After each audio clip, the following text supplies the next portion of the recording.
Room syndrome number 2, travel vlog number 2. The place is Spain. Pupunta natin sa Villa Sagrada at sa Old Town nito. Watch and enjoy. Ay, yung malaki na yan. Yan, yung ano yan.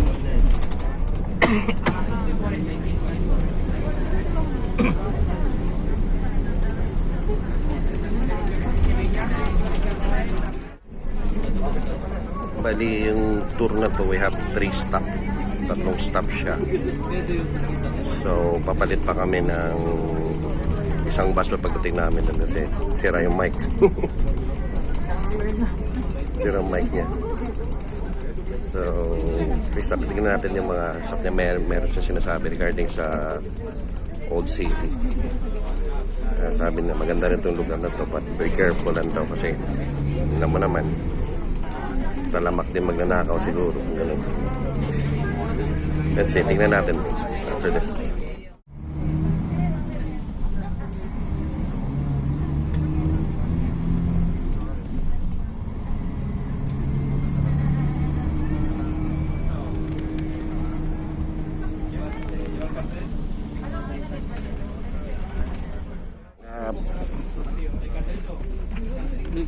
Palit na kami ng bus. Another bus.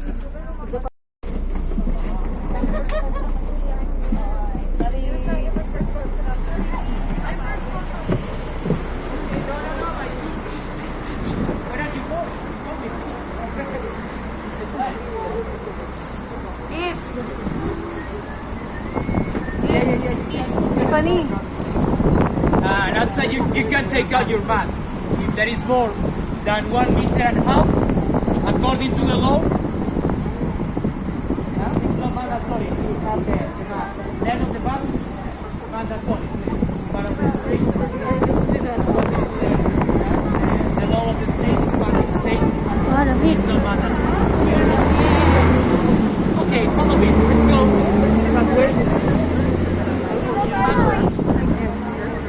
I will follow him.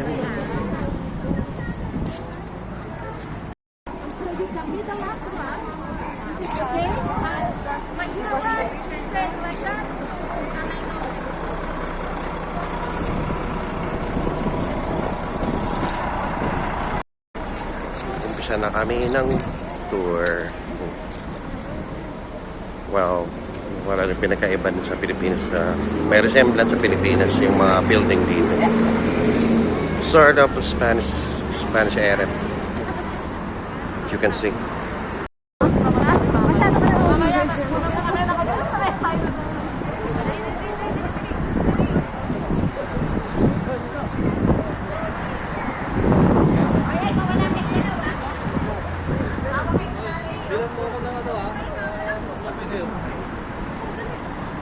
Bilang mo ako ng souvenir Ito yung sabi na Old City nila, which is historic. Tingnan naman ng mga building na laki. This is work of art.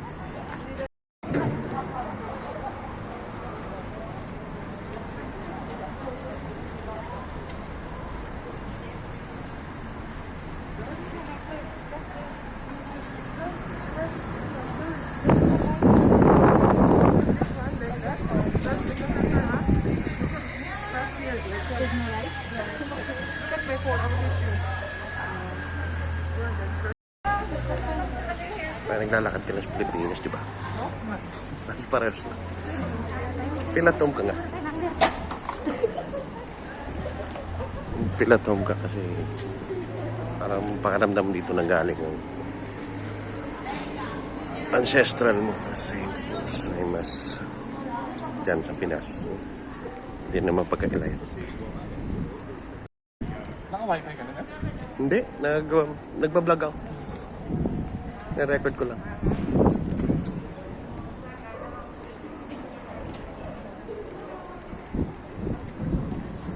Restaurant sa labas and according sa loob nila basta 1 meter, hindi naman kailangan na mandatory daw yung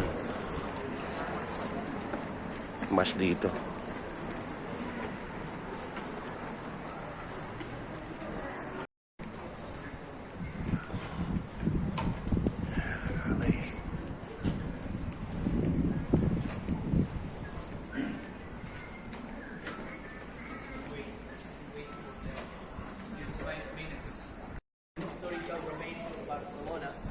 some of the remains from the Roman times.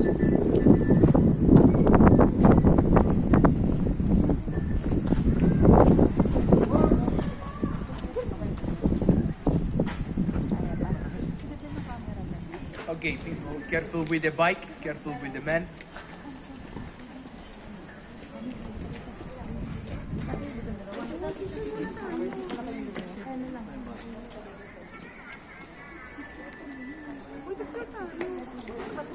You have to go up to the bike.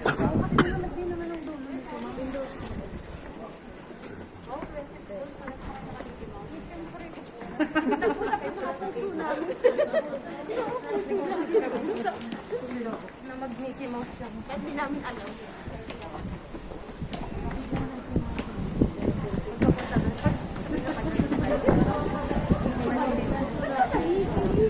Ikaw nakatigyan. Ayok yan.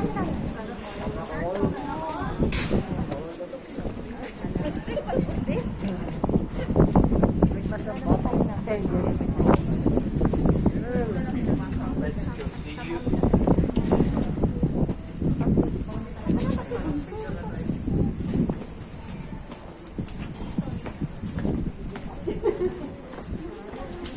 Puro tisa pa talaga. Way back Roman era.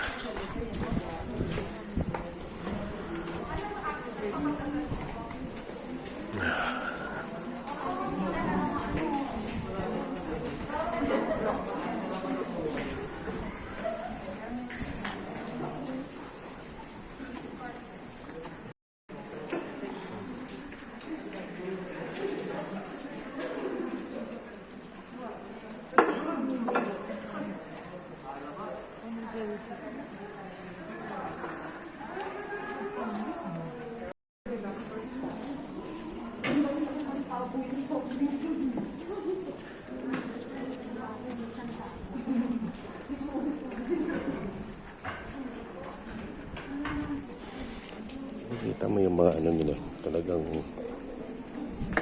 semento, marmol. Marmol. Ito matagal na to.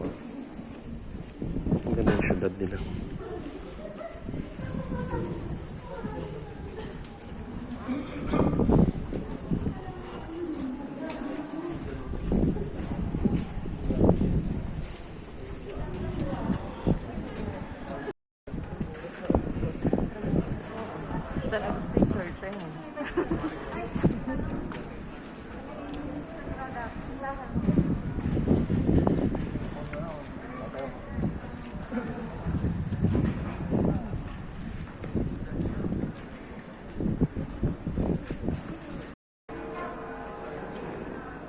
Medieval.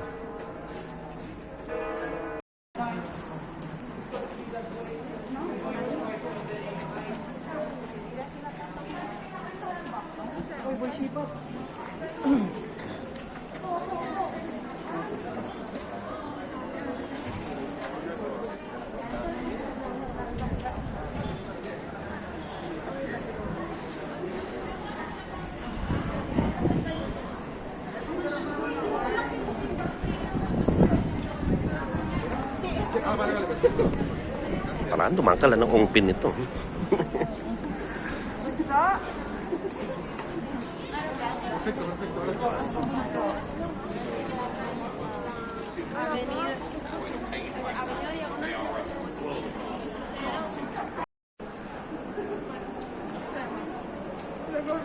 Wow, ang ganda. Game of Thrones. Parang nasa Game of Thrones na tayo nito.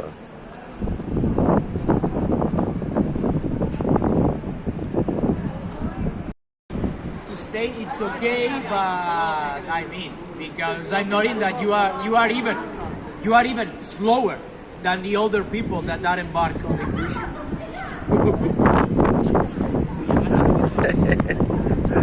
Because everyone want to take pictures.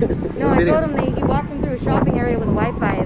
They're not even you'd be lucky if they actually come. Yeah.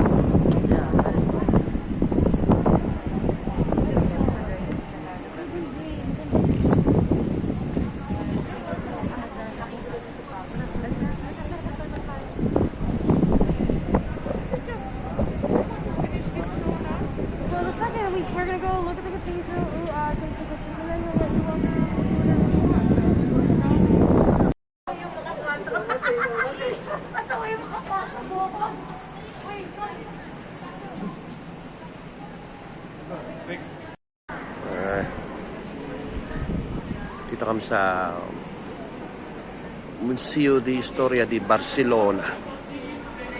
Gagalaiti yung tour guide namin. Mabagal daw kami.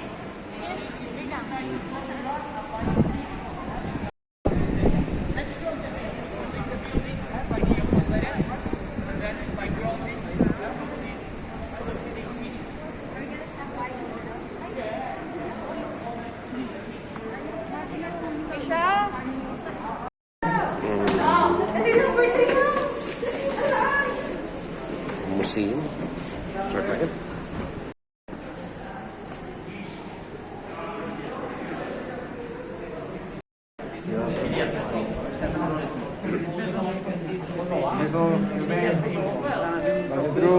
Excuse me.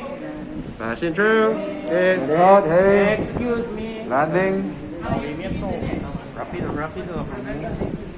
Because one of the next words of the tunnel should be between the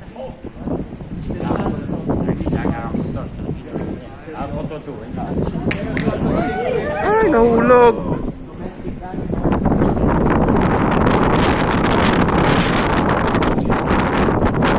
Or elephants were used to drain out the water from rain. Okay, let's arrive towards the main entrance. I will tell you something about the temple.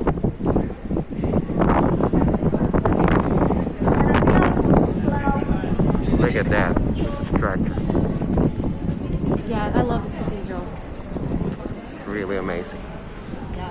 Just like Once I've been in Barcelona a bunch of times, like this is where I always came. This area, this Gothic quarters, is like this is my favorite part of the city because it's there's a lot happening. There's a lot of beautiful architecture, and you have the shops and the stuff, and you know.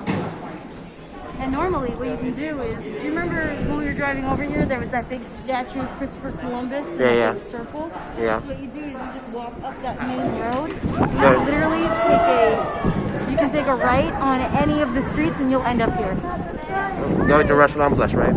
Huh? Going to Las Ramblas. Las Ramblas. You go to all the Yeah, that's Las Ramblas. That street that you saw, that's Las Ramblas.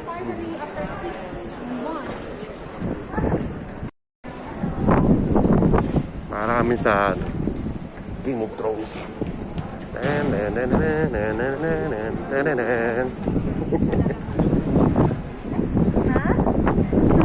Parang sa Game of Thrones na tayo nito.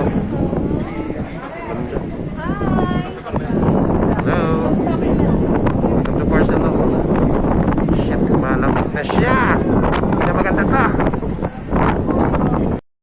Dumatay ko sa Plaza.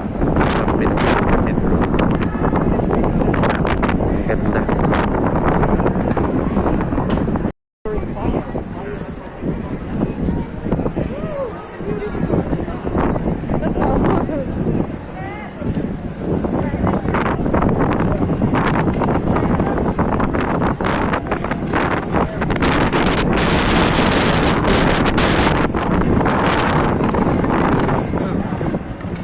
Ganda, architectural talaga Patiwan.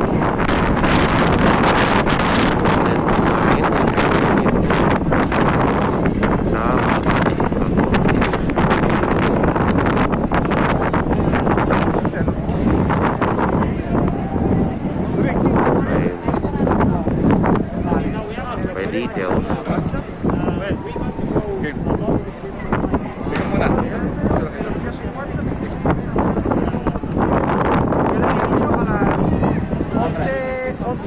Media 11:45 ahí en Correos.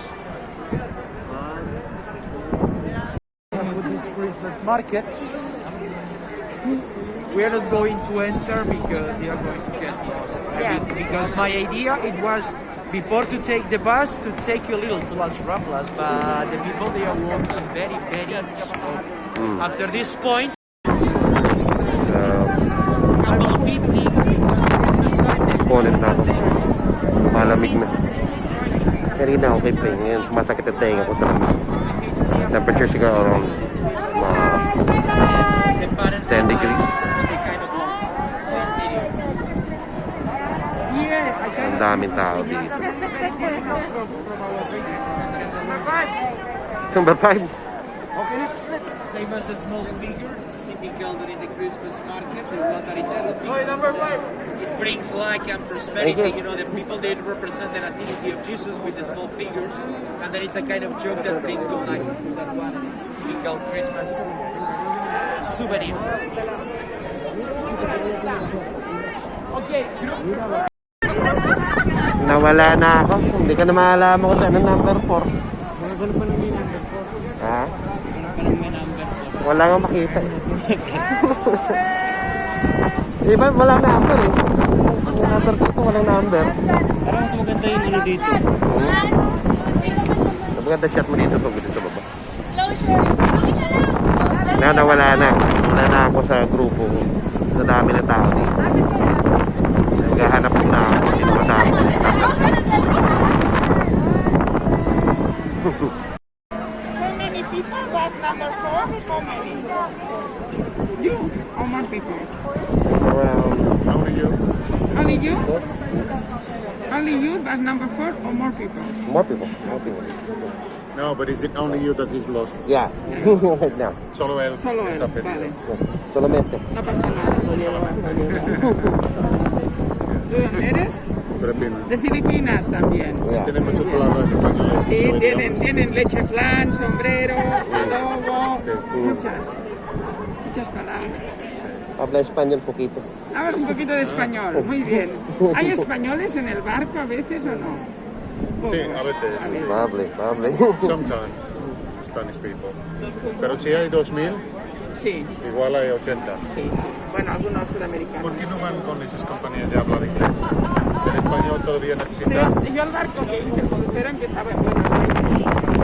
So, nawala ako sa Entonces sí que había. makiksabay na ako sa ibang grupo muna. Tinatanong ko rin yung isang tour guide dito kung saan na banda yung grupo. Saka ako.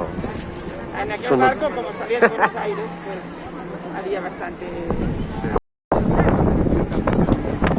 Sa dami ng mga grupo. Kalat-kalat. Ang laki ng syudad. Maliligaw ka talaga. Maliligaw ka na. Fortunately, yung guide ko hindi nagsasabi kung saan yung meeting place namin. So, kaya time na naligaw na. So, this is the group. Got Ian. Hi, Ian.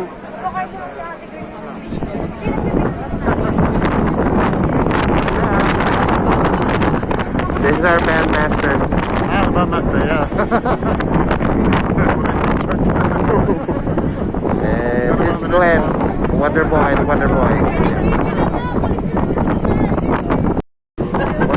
Bago ako ng grupo. Kasama ko na si Glenn. Okay na rin dito. Mas lively yung grupo. Doon parang nakatay yung grupo namin eh. Kanya-kanya. Dito medyo okay. Medyo may...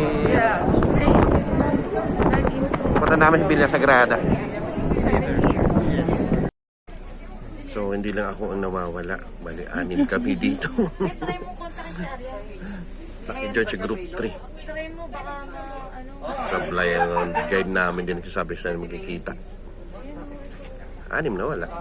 Hindi lang 6 siguro, baka ibang marami pa dun nawala. Bigla nawala siya dun sa ano eh. Wala ka pasyente.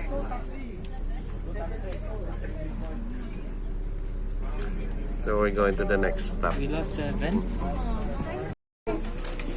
Bumalik na sa tunay na nung grupo. Dito na ulit si Churix. Kasama ko na. Nawala. Should we worry about the person or not?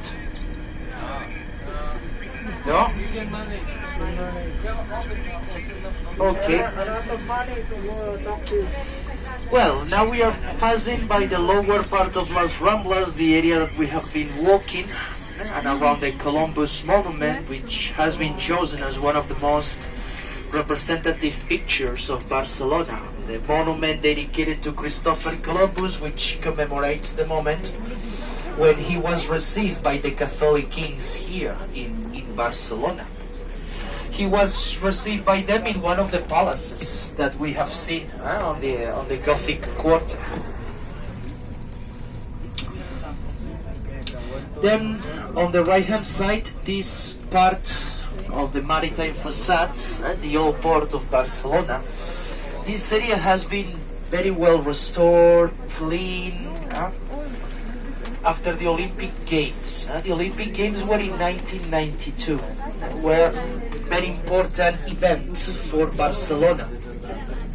It put Barcelona in the map of the world. Then, well, our city has more than 2,000 years of history, has Roman origins. Then, in part, thanks to the defensive walls that the Roman left, Barcelona became a much more important city during the Middle Ages. And then for this we have been visiting the Gothic Quarter, which has nothing to envy to any other European city about the medieval architecture. Port, especially we see the big yachts. But well, until 1980s, before the Olympic Games, Barcelona was still a very grey city, very industrialized, more dangerous, more dirty, and it was a Mediterranean. For the arrival of the industry, which is very strong in here, over 13, when he was a teenager. The same years when this Arc de Triomphe it was constructed. Then the first steps of Picasso as an artist were done in Barcelona. Then with 23, he moved to Paris, where he became more famous, more important, and more rich.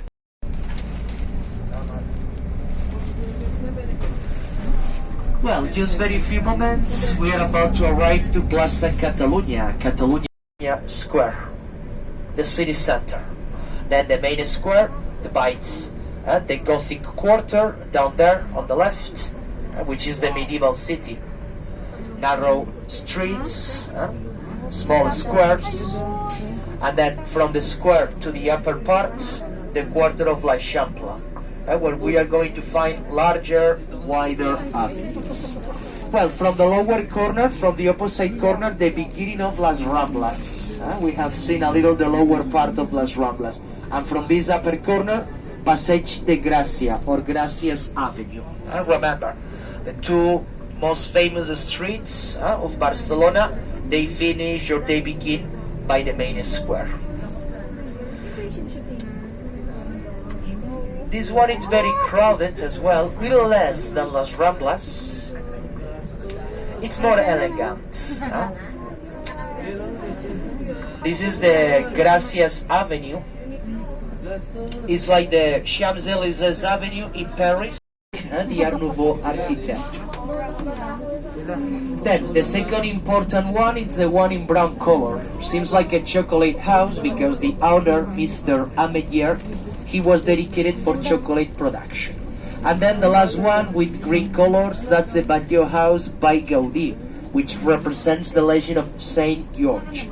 Saint George, the patron saint of Catalonia, a knight who killed a dragon to save a princess. And from the heart of the dragon, it fell over a rose. He gave it, the rose, to the princess as a gift. Then the upper part, it represents the skin of the dragon. Then you can see the tower. The tower, it represents the spear used by Saint George to kill the dragon.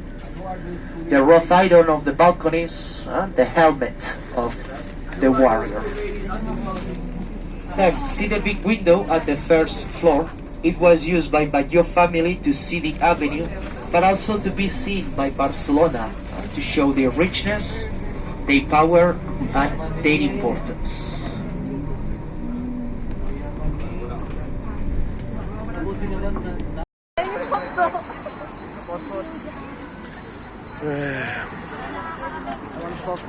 Villa Sagrada de Pamilya.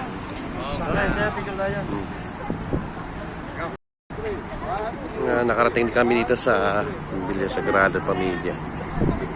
Oh, wait, lalakad pa konti. Doon na naman sa guide. Naiiwan na naman kami.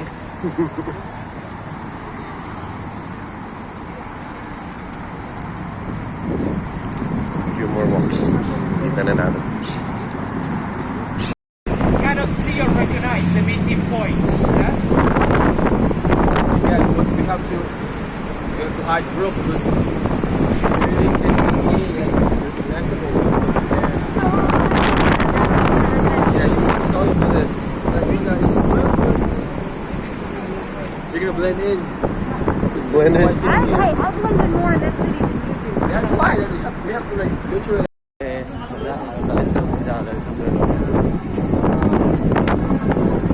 Villa Sagrada.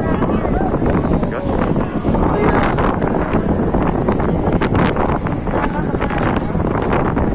Hindi pa rin tapos hanggang ngayon. Tagal-tagal na ito.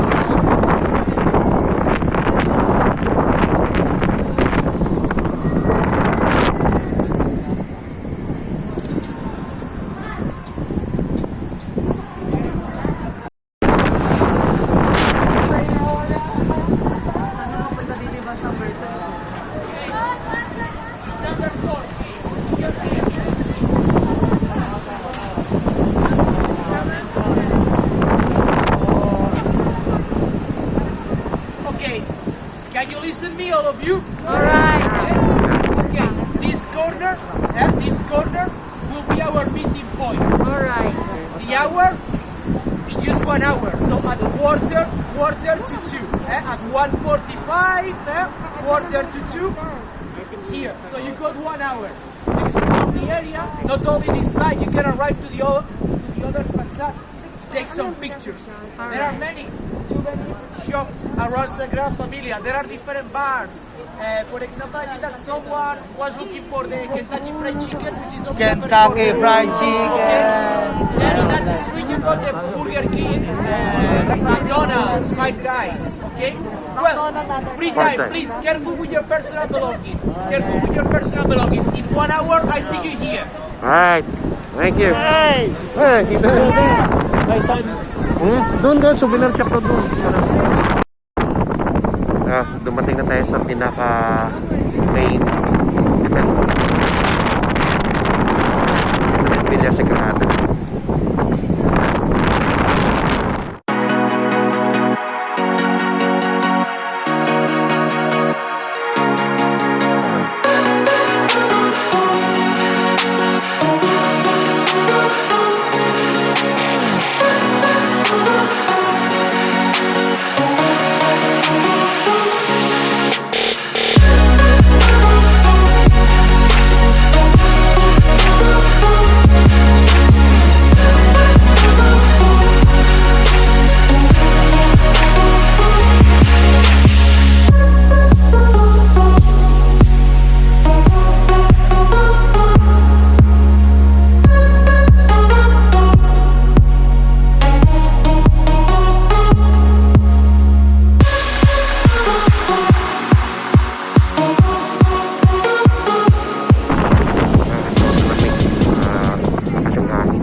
Natin parang titiktok pa.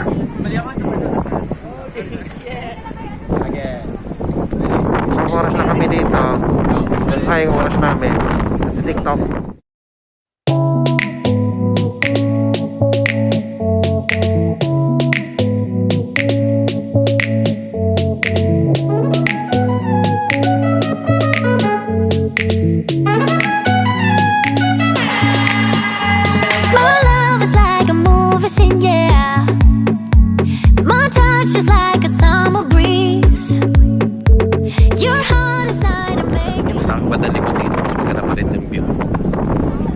Hindi rin kami makapasok kasi sarado naman yung Sunday. So, doon na lang. Villa Sagrada. May one stop pa kami sa road. Let's see what's next. You're right, it's the ship of getaway.